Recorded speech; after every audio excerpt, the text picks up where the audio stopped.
요한복음 13장 34절로 35절 말씀 우리 같이 합독합니다. 새 계명을 너희에게 주노니 서로 사랑하라. 내가 너희를 사랑한 것 같이 너희도 서로 사랑하라. 너희가 서로 사랑하면 이로써 모든 사람이 너희가 내 제자인 줄 알리라. 아멘. 우리가 하나님의 사랑으로 덧입혀지는 것이 계명을 이루는 것입니다. 15장 요한복음 15장 12절에서 이렇게 말씀하죠. 내 계명은 곧 내가 너희를 사랑한 것 같이 너희도 서로 사랑하라 하는 이것이니라. 똑같은 말씀이죠. 10절에서 말씀하죠. 15장 10절에서 내가 아버지의 계명을 지켜 그의 사랑 안에 거한 것 같이 너희도 내 계명을 지키면 내 사랑 아래 거하리라. 예수님께서 아버지의 계명을 지켜서 아버지의 사랑 안에 거하셨다고 얘기하시면서 우리들에게도 말씀하시는 겁니다. 내가 아버지의 계명을 지켜서 아버지의 사랑 안에 거하는 것 같이 너희들도 나의 계명을 지켜서 내 사랑 안에 거하라. 이것이 무엇이다? 구원이다. 정말 쉽습니다. 우리가 예수님의 사랑 안에 다 거할 수밖에 없어요. 문제는 이것입니다. 문제는 이겁니다. 주님께서는 그 사랑이, 주님의 사랑이 적어서 우리를 주님의 품 안에, 주님의 영역에, 주님의 사랑에 거하지 못하게 하는 것이 아닙니다. 우리는 얼마든지 어떤 자든지 우리 주님은 다 거하게 하실 수 있지만 중요한 것은 이거예요. 믿는 자들이 그 주님의 품을, 그 주님의 사랑 안에를 들어가지 않는 겁니다. 들어가지 않는 거예요. 그러면 이게 좀 이상하게 들리시죠? 영상을 보신 분도 그럴 겁니다. 아니, 주님의 사랑 안에 안 들어가는 사람이 어딨냐? 다 들어가려고 하지. 아니, 지금 오늘 주일날 지금 전국 방방곡곡에서 전 세계에서 다 예배를 드리죠. 하나님을 구원자로, 메시아로 믿고자 하는 모든 사람은 예배를 드립니다. 하나님의 사랑에 거하고 싶지 않은 자가 예배를 드려요? 이 모든 예배하는 자들의 소원이에요. 그런데 그러면 하나님은 모두를 다 안아주시고 모든 자들을 위해서 죽으시기까지 하셨잖아요. 그 자체는 모든 자를 다 주님의 사랑 안에 거하게 하는 겁니다. 근데 문제는 부지불식간에 알지 못하는 가운데, 내가 알지 못하는 가운데 내 스스로, 우리 믿는 자 스스로 하나님의 사랑을 받아들이지 않는 거예요. 하나님의 사랑의 품속에 우리 주님을 끌어당기고 있는데, 말씀으로 끌어당기고 있는데 그걸 거부하는 겁니다. 실질적으로. 자, 제가 가끔 말씀하죠. 예수님께서 전도를 하러 가시는데, 예수님께서 전도를 하러 가셔서 열심히 전하시는데 받아요, 안 받아요? 안 받는다니까요. 몰라. 모르니까 안 받는 것이죠. 하나님이신 주님이 가서 친히 전도를 해주시는데, 친히 말씀을 입혀주시는데, 친히 야, 너 나와 같이 하나 되자, 이렇게 콜 사인을 보내는데, 사랑의 사인을 보내는데 안 받아들인다니까요. 근데 그들이 어떤 자들이에요? 메시아를 오매불만 기다리고 있는 자들이요. 유대인들은요, 메시아를 오매불만 자기 선조 대대로 메시아를 보내겠다 했기 때문에 그 메시아로 오실, 구원자로 오실 그분을 기다리고 있다니까요. 기다리고 있는데 안 받아들여. 이게 아이러니입니다. 여러분 오늘날도 똑같습니다.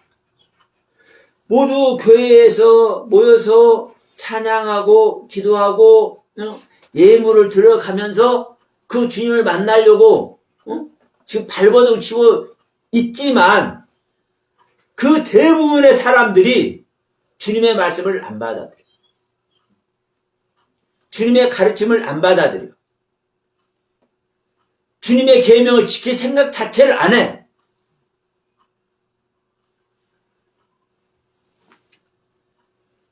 그래서 여러분 소경을 따라가는 사람은 그 소경과 함께 구덩이에 빠질 수밖에 없는 거예요. 근데 주님은 소경이 아니라 빛이시라고. 여러분 빛이 아닌 모든 사람은 무엇입니까? 반대로 어둠이죠. 그러면 어둠이 어둠을 따라가면 반드시 어느 세계 갑니까? 어두운 세계 가죠. 어두운 세계 가요? 근데 어두운 자를 따라가도 어두운 세계 안 갈 수 있는 방법이 있습니다. 네? 어둠 자체인, 사망 자체인 사람이 사망의 사람을 따라가도 사망의 세계 안 갈 수 있는 방법이 있어. 그 방법이 뭐냐? 자기가 사망인 것을 알고 그 사망의 생명을 버리고자 소원을 갖고 있습니다. 네? 소망하고 있으면, 그 하나님께 기도하고 있으면, 내가 사망의 생명이기 때문에, 내가 빛의 생명이 아니기 때문에 빛이신 주님을 받아들여야 되고 빛이신 주님을 영접을 해야 되는데 몰라. 몇 년 동안, 몇십 년 동안 신앙생활해도 몰라. 이런 사람은요, 소망을 갖습니다. 자, 우리가 사복음서를 보면 마태복음이든 마가복음이든 누가복음이든 요한복음이든 첫 장, 첫 들머리에 복음이 어떻게 시작되는지를 얘기를 하고 있어요. 누가복음에서는 데오빌로 각하에게 누가가 이제 편지를 쓰는데 자기는 많은 사람들이 주의 복음에 대해서 기쁜 소식을 어떻게 전할 것인지에 대해서 이 글을 쓴 사람들이 많은데 자기는 그 근원을 찾아서 복음, 즉 기쁜 소식을 어떻게 전할 것인지 그 근원을 찾아서 자기는 쓴다고 하면서 누구 얘기를 하느냐? 세례 요한 얘기를 안 해요. 세례 요한의 아버지, 어머니 얘기를 해. 자, 복음의 시작이 마가복음에서는 세례 요한이라고 하고 있어요. 마태복음에서는요, 복음의 시작이 아브라함이라고 하고 있어요. 아브라함과 다윗의 자손 예수 그리스도의 세계라.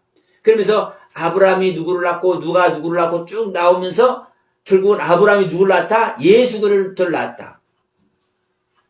즉 내가 예수 그리스도를 낳기 위해서는, 다시 말합니다. 내가 예수 그리스도의 생명이 되기 위해서는 내가 누구의 생명이 돼야 된다? 내가 아브라함의 생명이 돼야 된다. 이 얘기를 하는 거예요.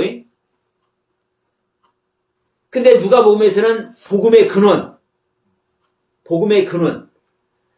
기쁜 소식, 나한테 오는 기쁜 소식이 근원이 무엇이냐를 말하는데 예수님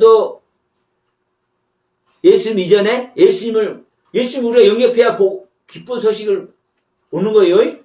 그러니까 마태복음에서는 예수님이 내 안에 오기 위해서, 기쁜 소식인 예수님이 내 안에 오기 위해서는 누가 와야 된다고요?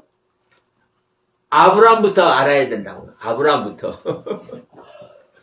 그런데 마가복음에서는 세례 요한 얘기를 해요.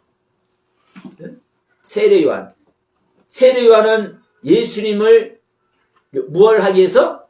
영접하기 위해서, 예수님을 맞이하기 위해서, 예수님께서 오시는 길을 준비하기 위해서 오신 분이 세례 요한이죠. 이게 복음의 시작이라고 얘기를 하는 거예요. 근데 누가복음에서는 세례 요한도 아니고 세례 요한의 아버지 어머니 얘기를 해요. 세례 요한의 아버지 어머니. 자, 세례 요한의 아버지 어머니는 자, 사가라와 엘리사벳이죠. 그런데 이 사가라와 엘리사벳은 빛을, 주님을 만나고 싶어요? 안 만나고 싶어요? 만나고 싶어 하죠?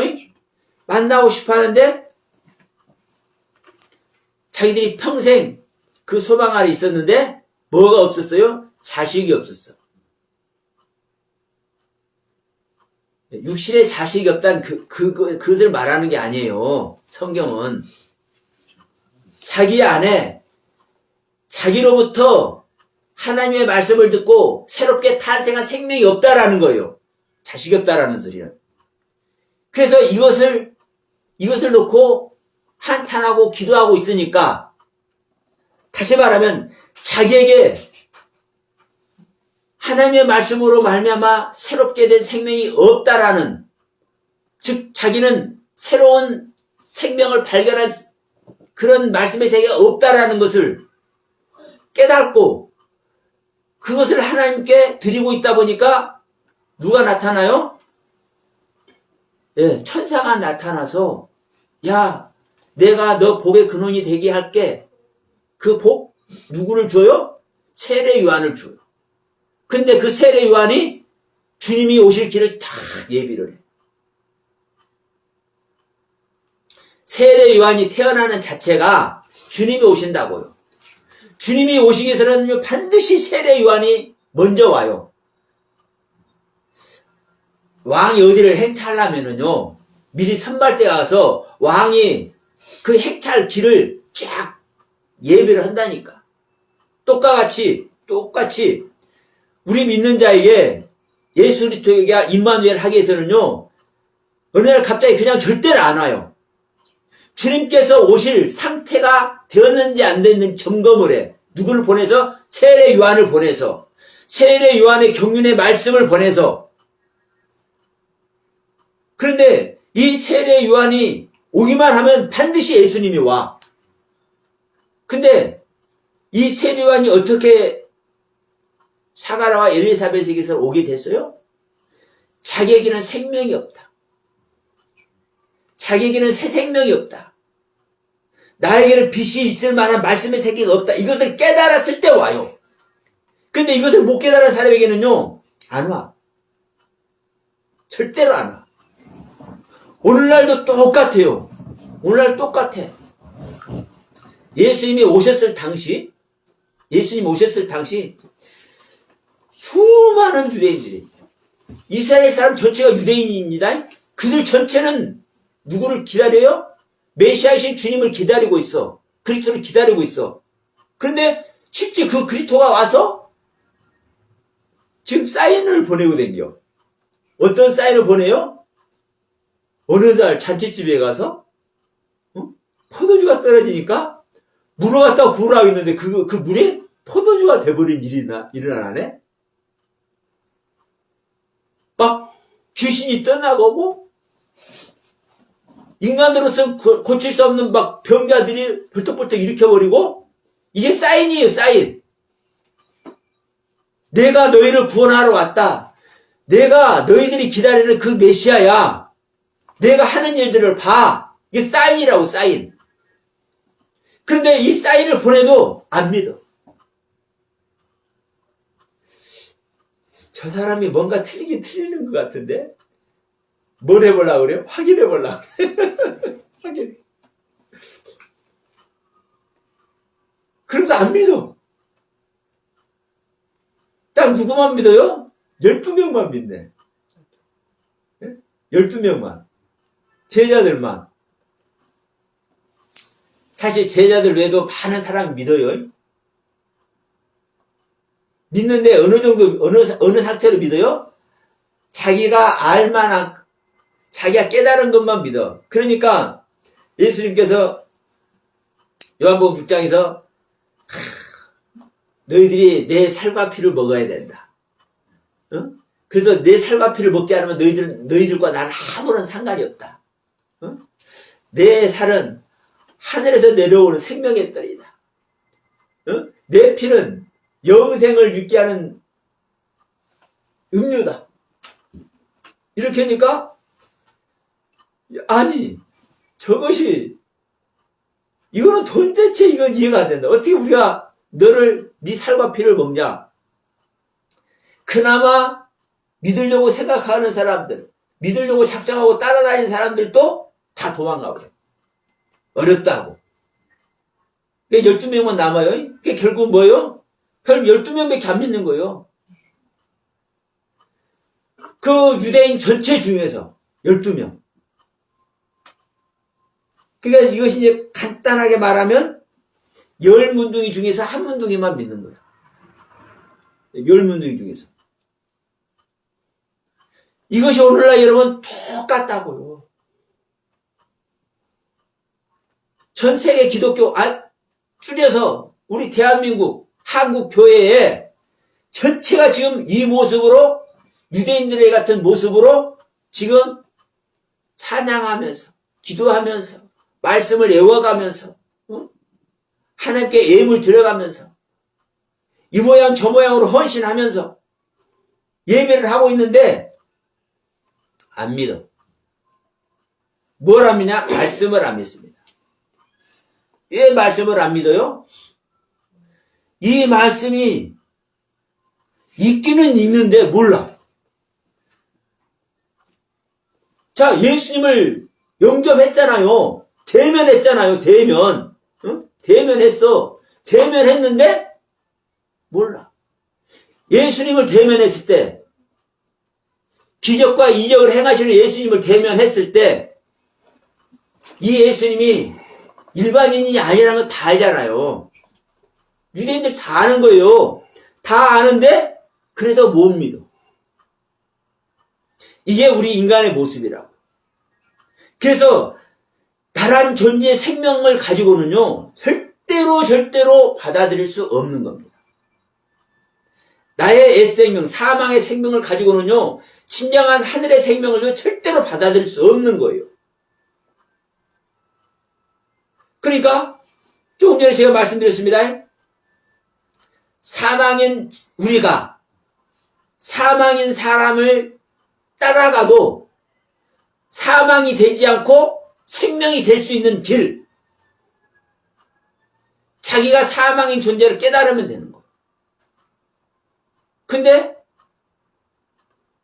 오늘 대부분의 크리스찬이라고 하는 사람들은 나름대로 다 은혜를 받아. 유대인들이 수많은 말씀의 은혜를 다 받고 있어요. 생각해 보세요. 지금 현재 유대인 이스라엘 사람들만 보더라도 그들이 전 세계를 유대인들이 전 세계를 사실 쥐락펴락하고 있는 거예요. 경제면 경제, 사회면 사회, 군사면 군사, 금융이면 금융. 어느 곳 한 군데 여러분 유대인들이 안 끼는 데가 없어요. 그러면 지금 저 상태로만 그들 조사 태도로 전해져오는 여호와 하나님을 믿고 있어도 하나님이 그들에게 뭘 주어놓고 있는 거요? 하나님의 은혜, 하나님의 권세를 주어놓고 있는 거예요. 그 일부분이지만 그러면 그 하나님의 일부분의 권세와 은혜만 입고 있어도 전 세계에서 유대인들의 모습이 나타나잖아요. 보여지잖아요. 그러니까 그 은혜를 입고 있는 거예요. 다만 어떤 상태에서? 자기의 옛생명의 상태에서. 자기의 옛생명의 상태에서. 근데 자기의 옛생명의 상태에서 그런 하나님의 은혜를 입고 있어도 그 하나님의 세계를 모른다고요. 그러니까 예수를 오는데 못 알아봤지? 지금도 예수를 신한 사람 많지 않습니다. 지금 현재 이스라엘 그 유대인 중에서도요. 예수를 거의 선지자 중에 하나로 봐요. 이게 똑같습니다. 오늘날 오늘날 우리 믿는 자들이 크리스찬이라 하는 사람들이 나름대로 은혜를 입었어.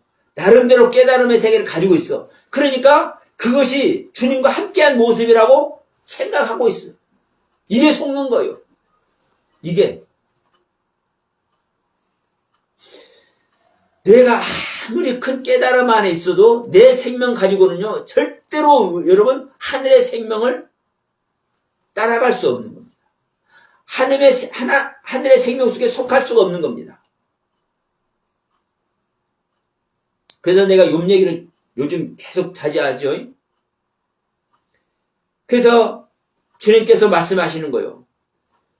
요한복음 13장 34절에서 내가 너희들에게 새 계명을 준다. 새 계명을 준다.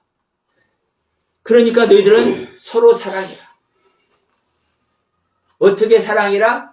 내가 너희를 사랑한 것 같이 너희들 서로 사랑해라. 그러면 여러분 이 부분을 한번 봅시다. 우리는 서로 이제 사랑을 해야 돼요.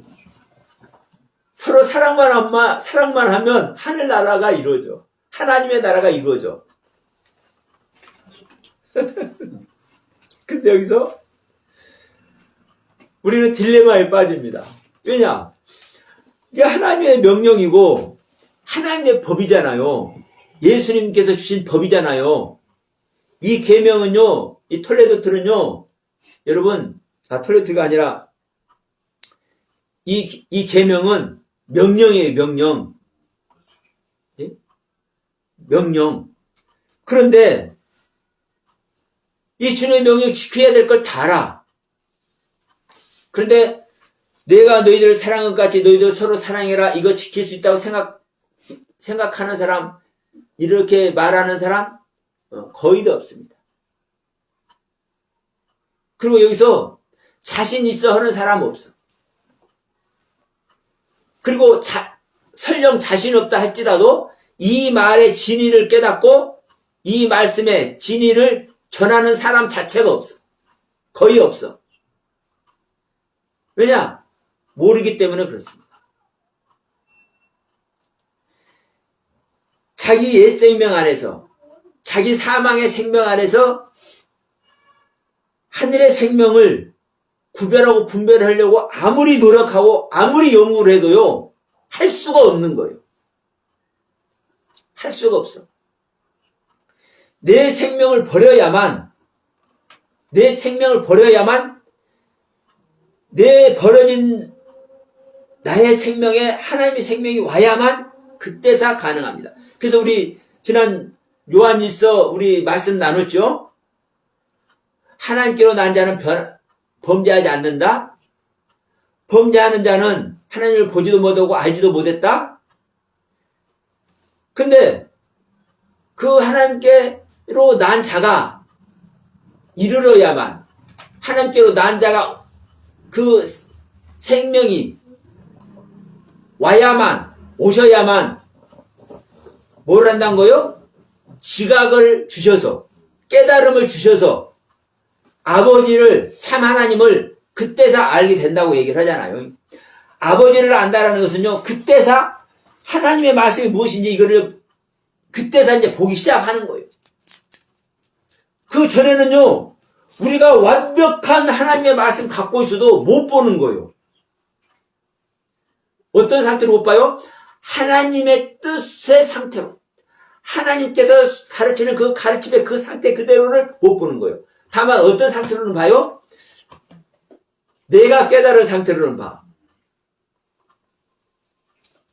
내가 옛 생명으로 보고 깨달아진 상태로는 봐. 근데 여기 또 우리가 주의할 점이 있습니다. 내가 보고 깨달으면 그것이 하나님께서 주신 깨달음 아니냐 이렇게 생각할 수 있어요. 그래서 제가 욥 얘기를 그래서 한다니까요. 하나님께서 너는 온전한 존재다. 너는 악에서 떠난 존재다. 너는 순전하고 정직하고 완전한 자야. 이렇게 인정받을 때까지 욥이 얼마나 많은 것들을 깨달았겠습니까?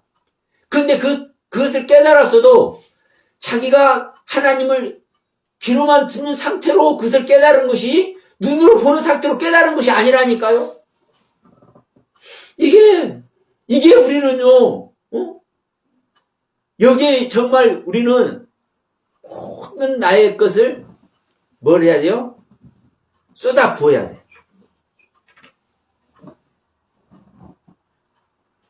여러분, 이 영상을 보신 분들 위해서 제가 지금 수없이 합니다. 여러분들은 이제 귀에 딱지가 앉을 수도 있을지도 몰라. 우리는 그렇게 많은 것들을 깨닫고 있어도 옛 생명인, 사망의 생명인 상태에서 깨닫는 것이지, 옛 생명을 완전히 소멸시켜버린 상태에서 하나님의 새 생명이 와서 그 새 생명의 경륜으로 깨달은 것이 아니라고요. 이 부분을 여러분 철저히 자각하고 철저히 경성을 해야 될 줄 믿습니다. 그래서 여러분, 우리는 주님께서 서로 사랑하라는 말조차도 사실 모르는 거예요. 그러니까 서로 사랑하라니까 서로 사랑하려고 그래요. 어떤 상태에서 사랑하는 겁니까? 그 잘못 제가 폄하해서 말하는 겁니다. 그 상태를 할 수밖에 없어요. 우리는 사망의 상태에서 사망의 생명 그 자체에서 서로 사랑하려고 노력한다니까요. 이거 귀한 거예요. 이 귀한 거예요. 제가 어제 어디를 갔다 왔냐면 시청 앞에를 갔다 왔어. 여러분 이제 시청 앞에 갔다 왔다면 이제 아실 거예요. 집회를 갔다 왔어. 시청역에서 내려서 나가는데, 나가는 길로 나가는 그 입구에 서서 어느 여자분이 예수 믿고 구원받으라는 거예요. 예수 믿고 구원받으라는 거예요. 그 얘기는 뭐냐면, 이제, 한마디로 제가 지금 얘기를 한 겁니다. 지금 집회를 오는, 촛불 집회를 하려고 오는 당신들은 예수를 모르기 때문에 지금 예수님을 지금 뭐하러? 예수님의 그 가르침의 세계를 어그러뜨리는 예수님과 반대되는 그런 집회에 지금 가고 있다고 얘기를 하는 거예요. 그래서 처음에는 그 소리가 귀에 어그러들었어. 익숙지 않게 들었어. 귀에 거슬리게 들렸어. 내가 귀에 거슬리게 듣는 순간 내 가슴 속에서 아들아 다시 들어라 그런 소리가 들려. 그래서 다시 그 외치는 소리를 들으면서 그 앞에 가서 얼굴을 봤어. 얼굴을 보는데 그의 눈이 글썽글썽해져 있어. 한 30대 후반 정도 되시는 여성분이었어요. 그것이 나한테 전이가 되더라고. 그분은 진정 그리스도의 그 사랑 안에서 이들에게 복음을 주고 싶었고 이들이 하나님의 뜻에 반하는 길에 서 있어서 너무나 안타깝기 때문에 지금 눈물이 글썽글썽한 상태에서 외치고 있는 거야. 그게 고스란히 나에게 전달이 돼서 나도 눈물이 났어. 나는 올라와서도 한참 돌아다니는데도 그게 계속해서 내 눈시울을 붉히게 하더라고. 가식이 없는 모습이고 진짜 하나님의 사랑을 내놓고 있는 모습인 거예요. 그런데 여러분 분명한 것 한 가지는 뭔지 아십니까? 그 촛불 집회에도 수많은 하나님을 믿는 사람들이 순수한 모습으로 하고 있어. 다만 저는 제가 볼 때는 거요.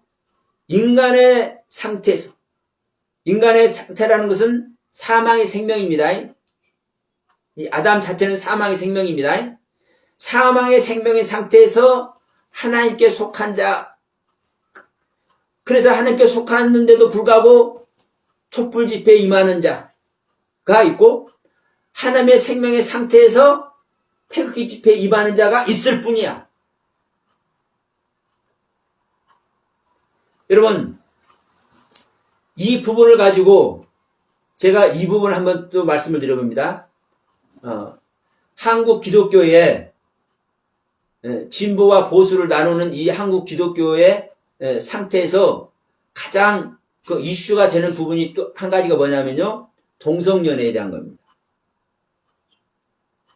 이 동성연애 합법화에 대한 그 법안을 진보 세력이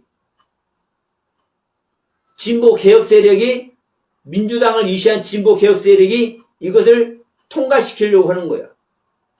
그러니까 진보가 아니라 보수 세력인 기독교인들 입장에서는요. 동성연애 합법화는 이것을 통과시키면 안 돼. 이거 이렇게 하면 미국 교회 같이 돼버리는 거야. 당연하죠. 저도 거기에는 저도 뭐는 거요? 쌍수 들고 저도 환영을 해. 근데 여러분 성경적으로 한번 봅시다. 이 영상을 보시는 분들께도 저는 말씀을 드리는 겁니다. 성경적으로도 동성연애 합법화 지금 이 현실이 예수님 당시에 있었다면요. 예수님이 뭐라고 하셨을까? 동성연애 반대했을까요? 또 합법화 시켜줬을까요? 합법화도 안 시켜주고 반대하는 것도 안 해. 그 생명 자체이기 때문에. 여러분 보세요. 우리가 성경을 볼 때 남자와 여자의 관점에서 남성성, 여성성 이러한 상태에서 동성연애가 됐든 이 음행이 됐든 이런 부분을 보면은 성경 절대로 안 풀립니다. 그 중에 하나가 지금 뭐랍니까? 너희들 서로 사랑하라죠? 남자가 남자 사랑해야 됩니까? 안 해야 됩니까? 여자가 여자 사랑해야 됩니까? 안 해야 됩니까? 그러면 일반적인 동성연애 이런 관점에서 보면요. 예수님께서 서로 사랑해라 했잖아. 남자와 여자가 서로 사랑하라가 아니라 남자끼리도 서로 사랑하고 남자와 여자도 사랑하고 여자와 여자끼리도 사랑하고 여자와 남자도 사랑하고 노인과 어린아이가 사랑하고 어린애와 노인이 서로 사랑하고 모든 자들이 서로 사랑하는 거예요. 예? 모든 자들이.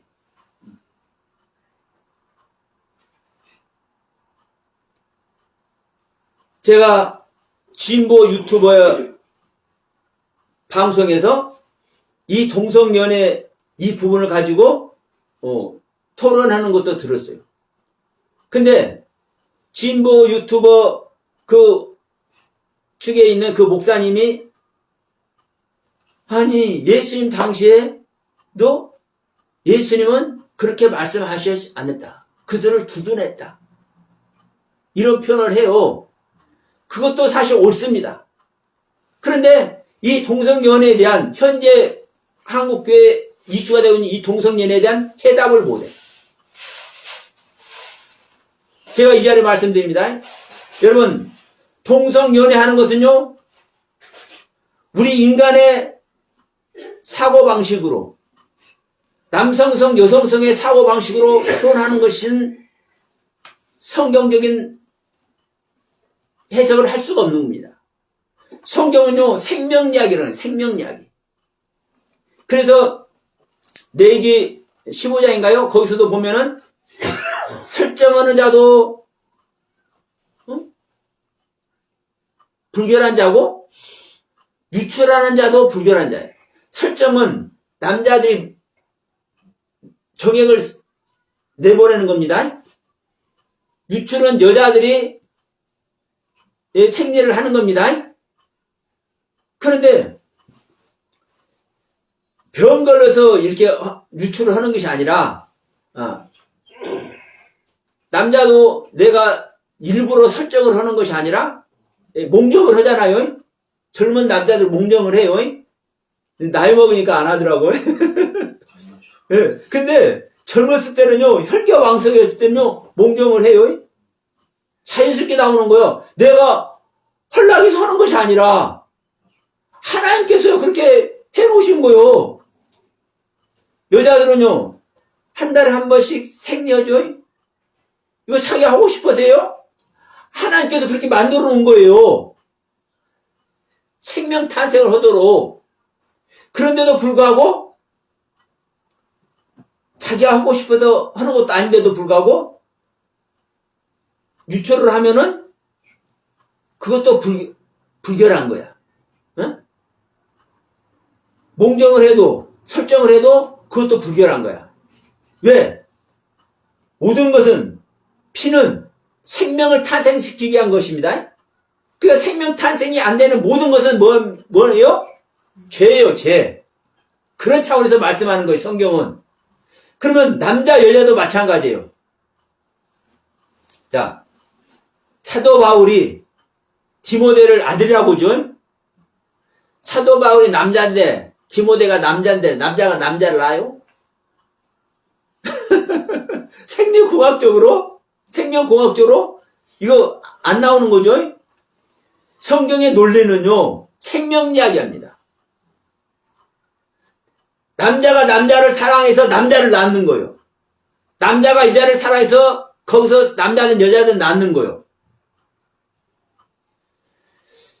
그래서 남자를 남자로 보고 여자를 여자로 보면 안 되는 거예요. 근데 우리는 그렇게 할 수밖에 없어. 왜? 사망의 상태니까. 사망의 상태니까. 그런데 여러분, 이 동성연애 하는 사람들요, 자기가 동성연애를 하고 싶어 동성연애 하는 게 아니에요. 그 사람들 그 간증을 들어보면 그 사람들의 그 인생에 왜 그런 상태가 됐는지를 들어보면 구구절절해. 너무나 정말 안타까워. 어느 날부터 어렸을 때부터 그냥 자연스럽게 그렇게 그런 상태가 있었다라는 거예요. 이게 어느 날 그렇게 발견되는 거야. 왜 나는 남자인데 여자가 좋아지는 것이 아니라 남자가 좋아지지? 응? 근데 이제 이걸 얘기할 때 여러분, 꼭 우리는 성적인 것을 또 얘기합니다. 여러분, 꼭 성적인 것을 우리 결부시키니까 이것도 문제가 붙는 거예요. 남자가 남자를 좋아할 때는요, 꼭 성적인 것만으로 좋아하는 게 아니잖아요. 그냥 남자를 사랑하는 거예요.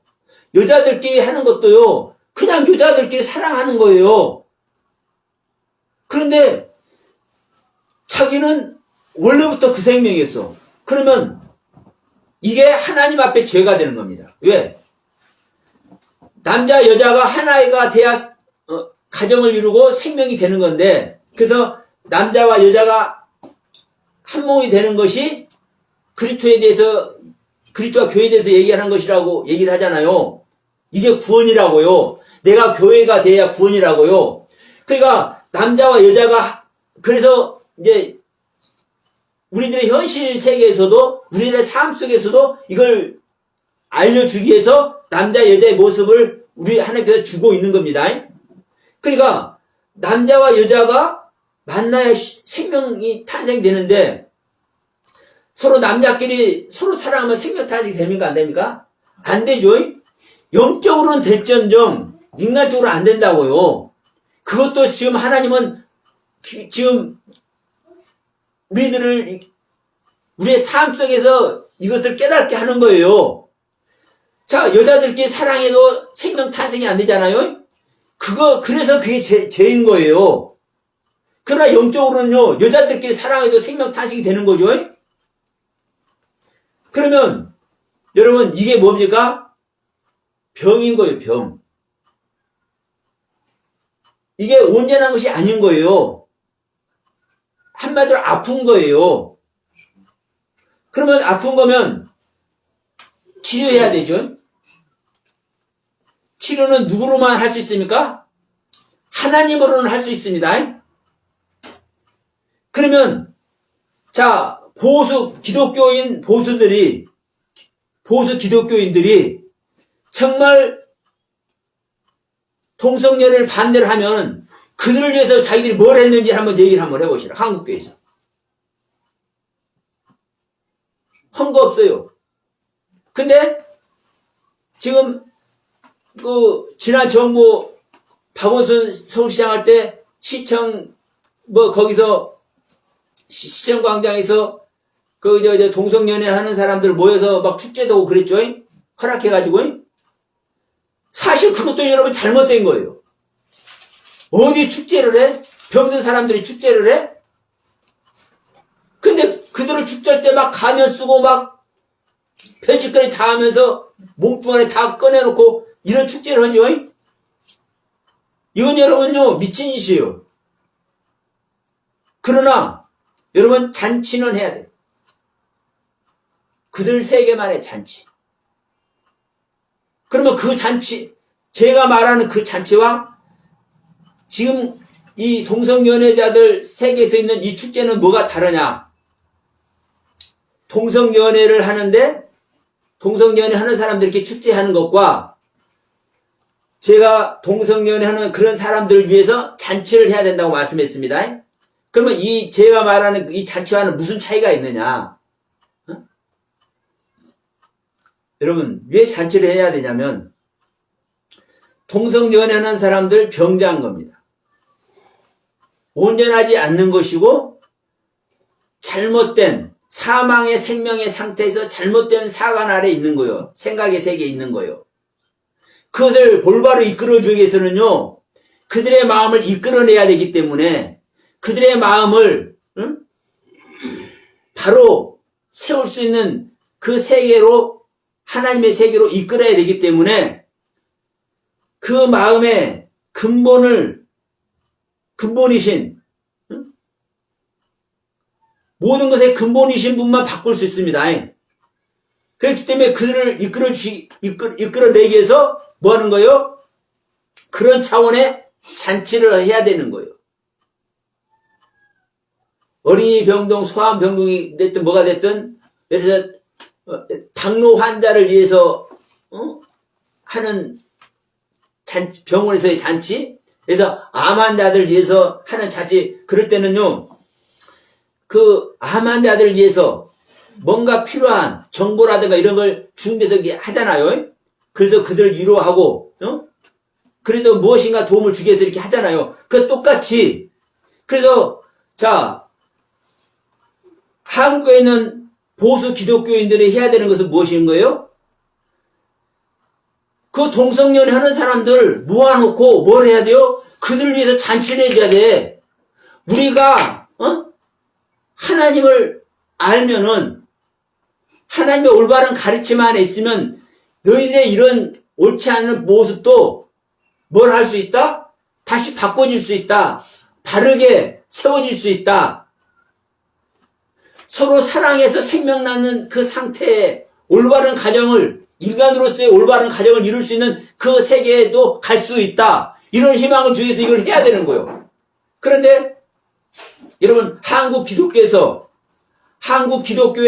보수 기독교인이라고 하는 사람들의 세계에서 이것을 하는 일이 있을까요? 없을까요? 현재? 없습니다. 없어요. 그러면서 뭐만 반대를 해? 이 동성연애 합법화 이것만 반대를 해. 그럼요, 성경적으로 제대로 이 사람들 가르침 받고 그 성경의 가르침의 세계에 가는 거예요, 안 가는 거예요? 안 가는 거예요. 그러니까 자기들이 뭔 말인지도 모르는 거예요. 동성연애를 반대하면 왜 반대하는지도 몰라. 여러분, 서로 사랑하라 했잖아요. 주님의 계명이에요. 계명. 서로 사랑해라. 남자도 남자를 사랑하고 여자도 여자를 사랑하고. 그런데 이 세계를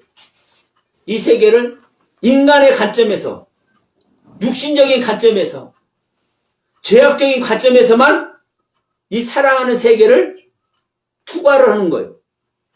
생각해 보는 거예요. 거기서 판단하는 거예요.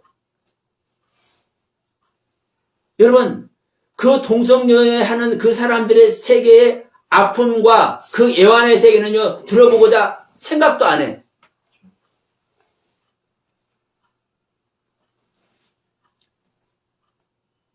저는요, 정말 목사님들끼리 이런 말씀을 하는 분들이 있다면요, 저는 얼마든지 가서 이걸 가르쳐 줄 수 있어. 정말 우리는요, 그들을 위해서 헌신해야 되고, 그들을 위해서 여러분, 예수님과 같이 죽어줄 수 있어야 돼. 예수님의 사랑을 보세요. 여러분, 예수님의 사랑을 보세요. 1차적으로는요, 가르치는 겁니다. 가르치는 것이 기적과 이적을 통해서 깨달을 수 있도록 이렇게 가르치시죠? 이 가르침을 통해서 뭐 하는 거? 예수님께로 이끌어내는 거예요. 근데 이걸 안 되는 사람들에게는요, 뭘 하시는 거예요? 채찍도 들으시고, 여기도 안 되면, 이것도 안 되면 뭐 하는 거예요? 자기를 희생시키는 거예요. 어떻게 희생시키는 겁니까? 그들에게 죽임을 당하는 거예요. 이게 여러분 키포인트입니다. 그들에게 죽임을 당하는 거예요. 그러면 그들에게 죽임을 당함으로 말미암아 그들 자신이 예수를 죽인 그들 자신이 잘못된 것을 알게 하는 거예요, 여러분.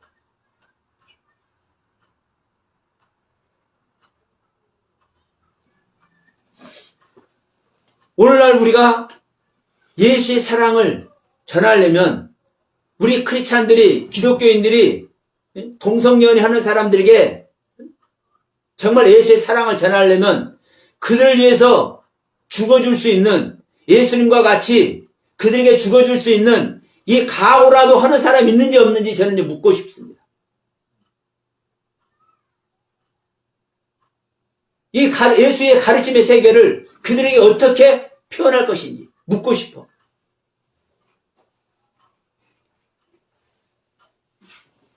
예수님은요, 명심하십시다. 예수님께서 가지고 계시는 그 논리, 그것은 율법이죠. 하나님의 법이 하나님의 논리입니다. 그 율법을 조금이라도 희석시킵니까? 안 시킵니까? 안 시켜. 그 말씀을, 그 율법 말씀을 그대로 해서 그 말씀에 순종해서, 그 말씀을 이해해서, 그 말씀을 깨달아서 따라오는 자는, 그 예수님의 가르침 율법의 말씀을 율법의 가르침의 말씀을 깨달아서 그걸 따라오는 자에게는 주님은 모든 걸 열어줘. 그 세계에서 제자가 되는 거예요. 그런데 그렇지 않은 자는 이 율법으로 정죄를 하고, 이 율법으로 심판하고, 이 율법에 의해서 죽어주기까지 하는 거예요. 이 율법의 주인이신 하나님이.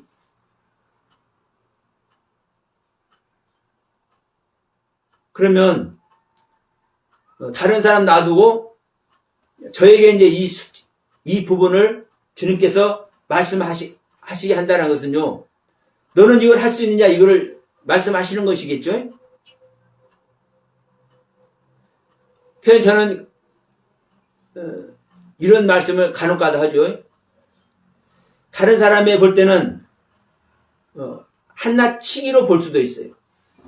건방진 모습으로 볼 수 있어요. 그래서 저는 간혹가다 이런 말씀을 해요. 제가 전한 말씀이 잘못된 것이 드러난다면 그것을 가르쳐 주시는 분에게 내 생사이탈권도 나를 맡길 수 있다. 다만 나를 가르쳐 주시면. 왜요? 내가 잘못된 말씀, 잘못된 하나님의 가르침을 내가 전하다가, 아니 잘못된 가르침 전하면은 결국은 심판받아 지옥 가는 것이죠. 그러면 내가 지옥 가는 것보다 나에게 이것을 바르게 알려줘서 내 영혼이 회개할 수 있는 이 은혜를 주면요, 이 양반을 위해서, 나에게 올바른 것을 가르침을 주신 이분을 위해서 내가 죽을 수 있다니까요. 여러분, 예수님의 죽음이 왜 희생 제물이 되는 거예요? 대신 죽는 거잖아요. 구약에 이 죄 짓는 사람들이 양이나 소 끌고 가서 이게 제사를 드리잖아요. 그러면 그 양이 그 죄 짓는 자 대신에 죽는 거예요. 이게 예수님께서 하신 희생이에요. 우리가 예수의 제자가 되고 우리가 예수의 상태가 된다고 한다면 오늘날 크리스찬들이 적어도 진보 보수할 것 없이 목회자들이 수많은 가르침을 따르는 자들을 위해서 하나님의 메시지를 전하고 싶다면 뭐가 전제되어야 되는 겁니까? 내가 예수의 제자가 되어 있는가? 예수와 가신 길을 따라갈 수 있는가? 예수님께서 사랑한 것 같이 사랑할 준비가 되어 있는가? 물으시는 겁니다. 그러면 연애하는 사람들이 됐든 어떤 사람들이 됐든 태극기 부대가 됐든 촛불 부대가 됐든 이 잘못된 사람들을 향해서 내가 가르침을 주고자 한다면 그들이 정녕 말 안 들으면 그들을 위해서 내가 죽어줄 수 있는가? 이거를 여러분 생각해 보셔야 된다고.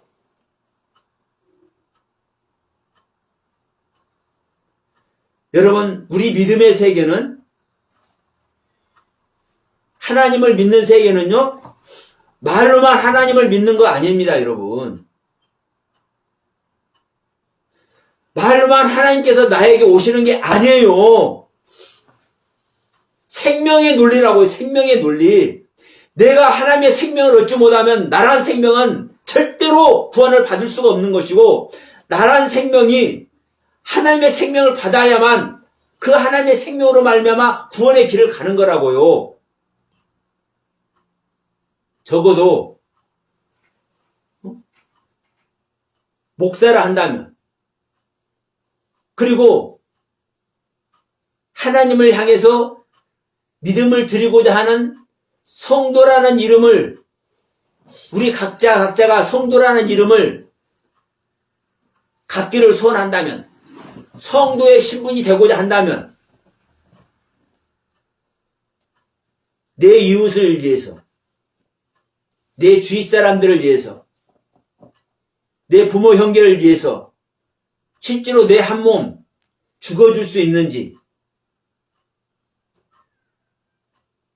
여러분, 이게 하나님의 예수 그리스도의 가르침이에요. 그래서 너희들 서로 사랑하라는 겁니다. 내가 너희를 사랑한 것 같이 사랑하라는 겁니다. 예수님의 사랑은 어떻게 예수님의 모습을 보여요? 가르치시는 거예요. 가르쳐서 깨닫게 하시는 거예요. 그러니까 가르치는 것이 갖가지 기적과 이적을 일으키는 것이 가르치는 겁니다. 말씀으로도 가르치는 것이지만 이 가르침을 통해서 여러분 뭐 하십니까? 여러분 그 다음에 구별하게 하셔요. 가르침의 내용대로 구별하게 하셔요. 구별하고 분별하게 하셔. 내가 주님께 가르침을 받았어. 내가 목사님께 가르침을 받았어. 그러면 이 가르침의 내용을 가지고 내 자신을 구별하고 분별해 볼 수 있어야 되는 거예요. 그래서 내가 내 자신을 구별하고 분별해 봐서 옳지 않은 세계를 내가 심판을 받아야 되는 것이고, 다시 말합니다. 옳은 것이 있다거나 옳지 않은 것이 있다거나, 다시 말하면 하나님의 가르침, 목사님의 가르침을 받아서 나라는 상태를 점검을 해볼 때 올바른 모습을 보인다거나, 즉 하나님을 향해서 올바른 모습을 보인다거나 옳지 않은 모습을 보이는 모습이 나타나겠죠? 이것이 심판받는 겁니다. 심판은요, 어떤 정죄 차원의 심판만이 아닙니다. 심판은요, 정죄도 하고 못하고 위로나 은혜도 베풀고 두 가지 다 하는 것이 심판인 겁니다. 이 심판을 내가 받아줘야, 이 심판이 받아줘야 실제로 주님이 오시는 거예요. 예? 우리 믿는 자에게. 다시 얘기합니다. 일단은 우리는 2000년 전에 오신 예수님을 믿는 것이죠. 이 예수님은 우리가 가지고 있는 이 성경의 가르침을 통해서 예수님의 가르침을 우리는 볼 수 있습니다. 그러면 이 성경을 통해서 예수님의 가르침을 받아가지고 내 자신이 심판을 받아야 된다니까요. 내 자신이 구별되고 분별돼야 된다니까요. 그럴 때 내가 옳은 모습, 내가 옳지 않은 모습, 이것이 구별되고 분별될 때 내가 심판을 받아야 하나님께서 오시지. 내가 심판받는 것은 내 생명을 버리고 내 안에서 하나님을 향해서 소망하는 그 소망의 세계대로 주님께서 오시는 겁니다. 그럴 때 주님이 오시는 거예요. 주님이 오시는데, 주님이 오시면 진짜 여기서는요, 영원한 세계의 가르침을 주시는 거예요. 영원한 세계의 가르침. 우리 지난주에 말씀 나눴던 요한일서 5장 18절부터 21절 말씀까지입니다. 예수님께서, 예수 그리스도가 내 안에 실제로 오실 때, 그때 영원한 세계의 가르침이 있어요. 그러면 그 영원한 세계의 가르침을 통해서 또 구별하고 분별하게 해. 그때 내 안에서 그 영원한 세계의 가르침의 세계로 구별하고 분별하면 거기서 또 무슨 심판이 일어나는 겁니까? 영원한 세계의 심판이 일어나는 거예요. 영원한 세계의 심판. 그래서 살아서 믿는 자는 영원히 죽지 않는다는 말씀을 하는 겁니다. 살아서 믿는 자는 영원히 죽지 않는다는 말씀을 하는 거예요. 그럼 여러분, 우리가 적어도 이 말씀을 듣는 모든 사람들은 지금 살아서 우리가 예수를 믿는 모습 아래 있는 겁니다. 일단은. 그러면 영원히 죽지 않는 존재가 돼야 되잖아요. 근데 우리가 이 성경에서 이걸 알았다고 해서 성경 봐라. 살아서 믿는 자는 영원히 안 죽는다고 그랬어. 우리 다 안 죽는 거야. 이렇게 말하면 영원히 안 죽는 자야? 절대 아니죠. 이 실제 말씀의 세계를 가는 거예요. 실제 말씀의 세계를. 그래서 계속 말씀을 드리는 겁니다. 정말 우리가 뭐를 해야? 십자가를 져야. 나의 옛 생명을 부인하고 버려져야. 우리는 그 세계를 가져야 비로소 그리스도의 세계를 가는 것이고, 그 그리스도의 세계에 갈 때 우리는 영원한 복음, 영원한 생명, 죽을 수가 없는 생명, 그 세계에 가는 거예요. 이게 복음이고, 이게 하나님의 믿는 믿음의 사람들이에요. 이게 천국이에요. 그래서 오늘 여러분 이 말씀을 잠시 나눴지만, 그래서 제 촛불 집회도 그 집회 자체를 말하는 것이 아니라 그 언제를 제가 잠시 말씀드렸고, 동성연애에 대해서도 잠깐 말씀을 드렸죠. 그러니까 내가 생각하는 것이 다가 아니라, 우리 지난번에도 말씀하셨다. 요한일서 5장 21절에서 자녀들아, 너희들은 너희 자신을 지켜서 뭐를 해라? 우상에게서 멀리해라. 그러면 보세요.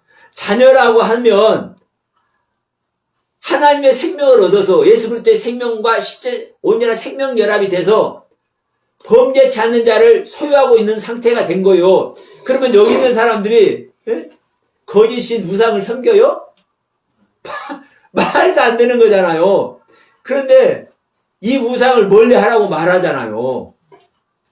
그러면 이 우상은 일반적으로 말하는 그 우상이 아닌 거예요. 제가 계속 말씀드리지만 내가 아는 하나님이 바로 우상인 겁니다. 내가 아는 하나님.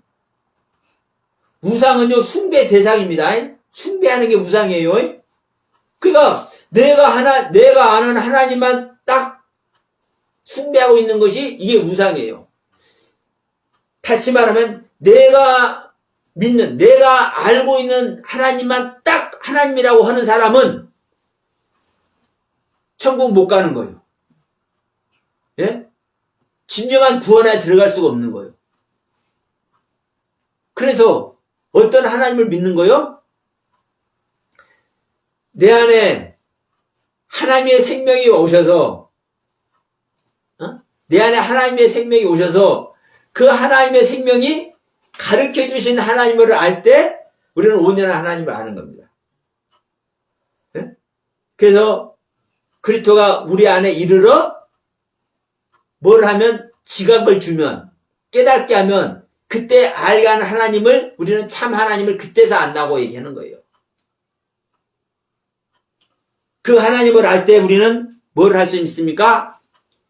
예수님께서 사랑한 것 같이 우리도 사랑할 수 있는 겁니다. 적어도 사랑할 수는 없다 할지라도 그 사랑할 수 있는 마음이 어떤 것인지 그거라도 알고 그것을 소망이라도 하는 겁니다. 근데 이 예수의 사랑이 어떤 사랑인지 알지도 못하면 우리가 구원의 길을 갈 수 있어요, 없어요? 절대로 없습니다. 믿음의 세계는 실상의 세계고 이 실상의 세계는 하나님의 생명만이, 하나님의 법만이, 하나님의 율법만이 이것을 알게 하는 겁니다. 그 안에서 모두가 참 하나님을 영접하고 그 하나님의 놀라우신 가르침 아래서 영원한 세계를, 영원한 복음을 향해 나가는 우리 모두가 되길 바라면서 자, 오늘 말씀 마치려 합니다.